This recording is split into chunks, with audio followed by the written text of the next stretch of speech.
Assalamualaikum and good evening. The richness of the Dayak community's traditions and cultural heritage must continue to be preserved so that the younger generation does not lose their identity as Sarawak moves towards more rapid development and progress. Sarawak Governor Tun Pehin Sri Dr. Wan Junaidi Tuanku Jaafar said the Hari Gawai Dayak celebrations not only symbolize thanksgiving for the harvest but also serve as an important platform in strengthening cultural identity and maintaining the traditional heritage of the Dayak community. He said that the cultural heritage passed down through generations is a valuable treasure that must be defended to ensure that the future generations continue to know and appreciate their cultural roots. Perayaan ini ada peringatan tulus bahawa kekuatan sebenar Sarawak terletak pada kepelbagaian etnik dan corak budayanya yang hidup harmoni di bawah satu payung naungan negara Malaysia yang berdaulat. Sesungguhnya, kekayaan tradisi masyarakat Dayak adalah khazanah penting yang wajib dipelihara dengan penuh iltizam agar generasi muda kita tidak kehilangan punca atau melupakan akar budaya mereka. He said in his 2026 Hari Gawai Dayak message on Sunday. He added that Gawai Dayak also functions as a bridge connecting people of various races through the practice of the ngabang custom and open house traditions, which are among the unique features of the Dayak community in Sarawak. According to him, the spirit of Sugulai Sejalai, which forms the core of Sarawakians' lives, needs to be continuously strengthened to ensure that the harmony enjoyed all its while can be maintained. According to him, the spirit of Sugulai Sejalai, which forms the core of Sarawakians' life, needs to be continuously strengthened to ensure that the harmony enjoyed all this while can be maintained. Meanwhile, the Sarawak governor also said mastery in the fields of science, technology, engineering and mathematics STEM, as well as technical and vocational education and training, TVET, need to be continuously empowered to ensure that the Sarawak Bumiputera can compete in a future economy that is increasingly driven by technology and innovation. Tun Pehin Sri Dr. Wan Junaidi said the development of highly skilled human capital is among the main factors in realizing Sarawak's aspiration to become a developed high-income state by the year 2030. He noted that the mastery of STEM and TVET is vital to prevent a wider economic gap and to ensure that the Bumiputera are not left behind in seizing high-value job opportunities. Dalam transformasi pendidikan adalah amat penting bagi masyarakat Bumiputera Sarawak untuk menekankan penguasaan dalam subjek sains, teknologi, kejuruteraan dan matematik ataupun STEM dan juga pendidikan dan latihan teknikal dan vocational ataupun TVET bagi mengelakkan jurang ekonomi yang lebih besar. Kecenderungan untuk hanya memilih subjek mudah di peringkat kolej dan universiti tanpa menilai pasaran yang kukuh akan menyebabkan tenaga kerja Bumiputera berisiko terlepas peluang kerja bernilai tinggi, manakala peluang keemasan dalam sektor industri berimpak tinggi akan didominasi oleh pihak lain yang lebih kompeten. In line with this, Tun Pehin Sri Dr. Wan Junaidi urged all leaders and parents within the Bumiputera community to play a role as key motivators in guiding the younger generation to choose educational pathways that align with current needs. According to him, although the fields of STEM and TVET are often perceived as challenging, mastery in these areas is capable of unlocking more career opportunities and enhancing the competitiveness of the local workforce. Sarawak is now stepping into the second phase of the post-COVID-19 Development Strategy 2030 PCDS 2030 through the implementation of the 30th Malaysian Plan 13MP Sarawak for the period of 2026 to 2030. Sarawak Premier Datuk Patinggi Tan Sri Dr. Abang Abdul Rahman Zohari Tun Datuk Abang Openg said the 13MP will serve as the state's development blueprint to determine Sarawak's direction until the year 2030. According to him, the primary targeted goal is to turn Sarawak into a developed, prosperous, inclusive and sustainable region driven by innovation, technology, data, as well as high-quality human capital. Sasaran utama kita adalah mencapai keluaran dalam negara kasar KDNK sebanyak RM282 bilion. Bagi mencapai lonjakan ini, RMK13 akan berpaksikan kepada 3 prinsip utama, iaitu fix ataupun memperbaiki, build ataupun membina, dan new iaitu baharu.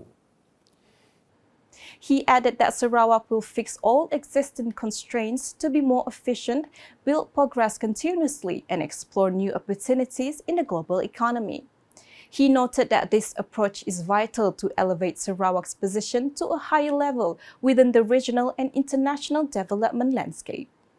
In the meantime, Datuk Patinggi Abang Zohari emphasized that the era of complete reliance on natural resources is now over, as Sarawak transitioned into a new economy based on knowledge, innovation, and the strength of human capital.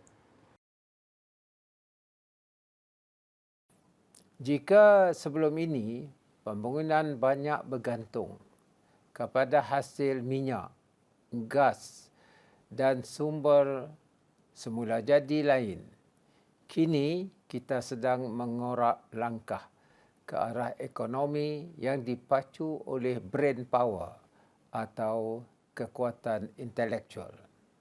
The Gabungan Parti Sarawak GPS government remains committed to strengthening infrastructure development, education and people's welfare to ensure that the progress enjoyed can be felt by the entire society in this state. Sarawak Deputy Premier Datuk Ahmad Douglas Ugah Embas said that this commitment is visible via various initiatives and policies implemented by the state government to elevate the standard of living of the people, particularly in rural areas. According to him, the government is currently actively implementing a project to upgrade 5,979 kilometers of former logging roads across Sarawak to enhance connectivity and accessibility for rural communities. We understand that better roads do not only improve connectivity, they also create more economic opportunities, improve access to healthcare and education, and raise the quality of life of our people. From the aspect of education, he said the implementation of the Sarawak Free Tertiary Education Scheme, FTS, is a historic milestone that proved the state government's commitment to human capital development. He noted that through the scheme, Sarawak children have the opportunity to pursue higher education in the fields of STEM, including law and psychology at Sarawak-owned universities without burdening their families. At the same time, Datuk Ahmad Douglas Ugah said the Sumbangan Keperluan Asas Sarawak SKAS initiative reflects the state government's care in helping to ease the cost of living burden on the people following the increase in goods prices due to conflicts in the Middle East.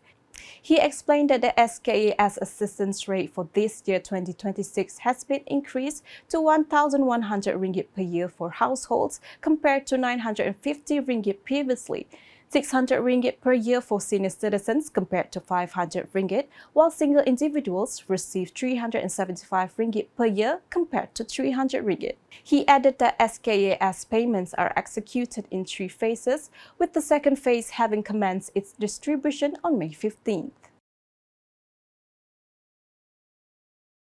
Sarawak Deputy Premier Dato' Amar Awang Tengah Ali Hassan led a delegation from Sarawak on a working visit to OCI Holdings Ltd in Seoul, South Korea as part of ongoing efforts to strengthen economic cooperation and investment ties between Sarawak and Republic of Korea.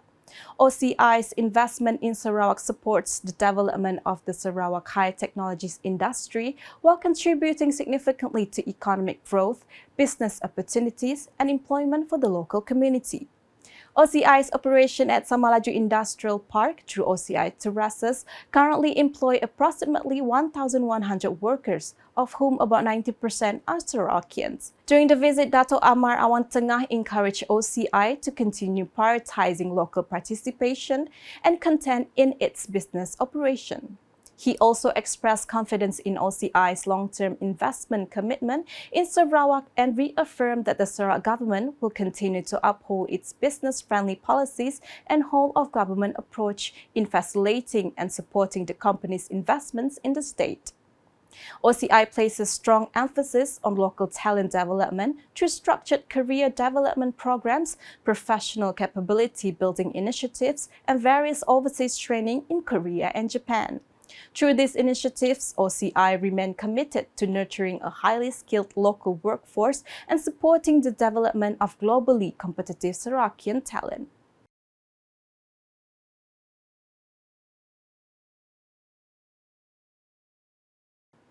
The spirit of unity, harmony, and mutual respect among civil servants of various races and backgrounds continues to be the backbone of the Sarawak Civil Services' strength in delivering the best services to the people. Sarawak Secretary Dato' Amar Muhammad Abu Bakar Mazuki underscored the Hari Gawai Dayak celebration's role as an important platform to embrace the value of unity, which forms the foundation of the Sarawak Civil Services' success. He added that the unity existing within the Sarawak Civil Service has formed a solid institution capable of moving as one team to provide the best services to the people and successfully implement various development initiatives of the Sarawak government. In the meantime, he noted that the theme of this year's Hari Gawai Dayak celebration, Segulai Sejalai Nuju Pemansang, Together in Unity Towards Progress, is highly relevant in facing current challenges that are becoming increasingly complex, particularly in the rapidly growing digital technology era. And that's the English edition with me, Haziyah Ahmad Saibi. More news can be found in our official portal, ukas.sarawak.gov.my, and social media platforms including Facebook and YouTube. We conclude tonight's UKAS Bulletin with displays of Hari Gawai Dayak 2026 preparation across Kuching. #Saluran Informasi Rakyat. Have a good night.